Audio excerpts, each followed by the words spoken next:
Your Honour, the accused in the matter at hand is John Smith, aged 30. Mr. Smith, born and raised in Melbourne, proves himself to be a functioning member of society.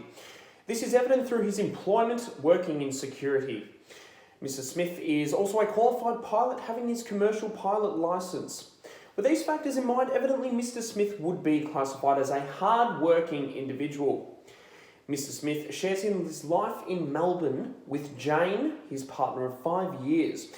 Working in full-time employment, Mr. Smith would be a key financial contributor in this relationship. Mr. Smith has been charged with the offence of causing serious injury recklessly, pursuant to Section 17 of the Crimes Act 1958. Mr. Smith has never been charged or convicted of any offence, therefore has no prior criminal history.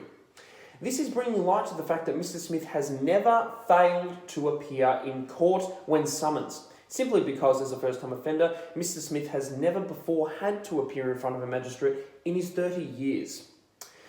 Statutory provisions relevant to the alleged offence, Your Honour, include, pursuant to Section 4 of the Bail Act, the alleged offence committed by Mr. Smith is not one that requires the identification of exceptional circumstances nor compelling circumstances as to why bail should be granted.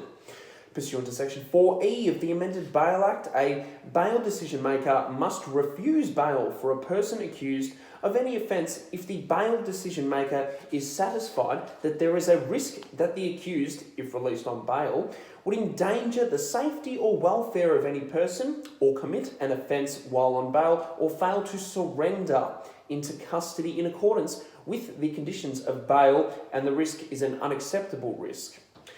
My question for the court and those opposing bail is, how does Mr. Smith pose an unacceptable risk? The extent of injury sustained to the victim was a result of recklessness, not intention. Therefore, Mr. Smith does not necessarily endanger the safety or welfare of any person. Mr. Smith has never been charged or convicted of any offence or crime in his life, so how does he show a risk of committing an offence while on bail? Mr. Smith has never failed to answer a summons to court due to never having been required to do so, so how does he pose a risk of failing to surrender himself into custody? Consideration of Section 12 of the Charter of Human Rights Responsibilities Act of 2006 establishes the freedom of movement. To quote that section, Your Honour, would be that every person lawfully within Victoria has the right to move freely within Victoria. Any arguments towards Mr. Smith being of an unacceptable risk, though valid, can be argued to be unwarranted and unsupported by evidence of a prior criminal record, violence, or failure to attend court when summoned. Thus, the restriction of his movement to move freely may act as a breach towards this section of the right to freedom of movement. Your Honour, arguments of bail consist that, as a first-time offender, the presumption is that Mr. Smith will be granted bail. Working full-time, it is imperative that Mr. Smith be able to continue to work whilst waiting to appear in front of a magistrate. Smith provides financial support for his partner of 5 years, Jane. His partner, Jane, should not be punished for the recklessness of her partner, Mr. Smith. Imposing a curfew as a condition of bail for Mr. Smith, which would allow him to continue to work whilst awaiting his court date, would be a means of ensuring the financial stability for himself and partner Jane. The alleged charge Mr. Smith is facing implies that recklessness was a contribution to the extent of the injuries the victim sustained, therefore establishing that Mr. Smith did not intend to cause the victim serious injury. Notably, Mr. Smith is in a committed relationship of 5 years with his partner Jane. Such an extensive relationship allows partner Jane to act as a surety for bail, as identified in Section 9 of the Bail Act, for Mr. Smith's attendance before a magistrate. As previously stated, Mr. Smith, having never been formally convicted or charged, displays little risk of not attending court when summoned to do so. However, with Mr. Smith's partner Jane acting as a surety, Mr. Smith's attendance before a magistrate is guaranteed.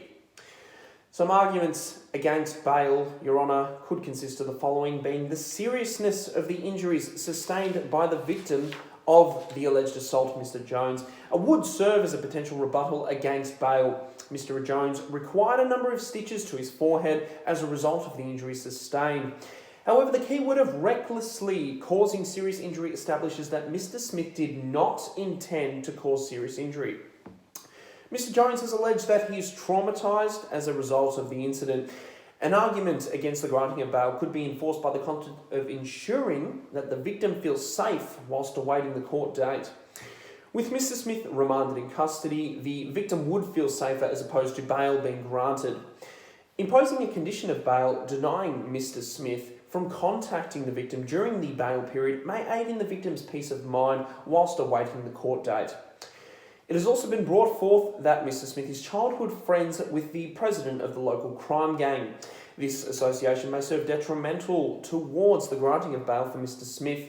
However, imposing the condition of not contacting specified persons would disallow association with this childhood friend. 3 witnesses allege they saw the assault unfold, Your Honour.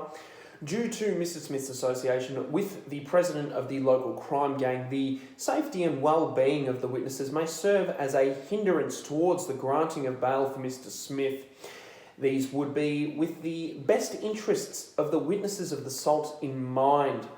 However, it is in my belief that imposing a condition upon Mr. Smith, disallowing him from contacting any witnesses, would aid in the protection of the witnesses. To summarise, Your Honour, with the arguments made, evidence identified and relevant acts and legislation referred to, it is in my belief that Mr. Smith be granted bail whilst awaiting his summons before a magistrate. Thank you, Your Honour.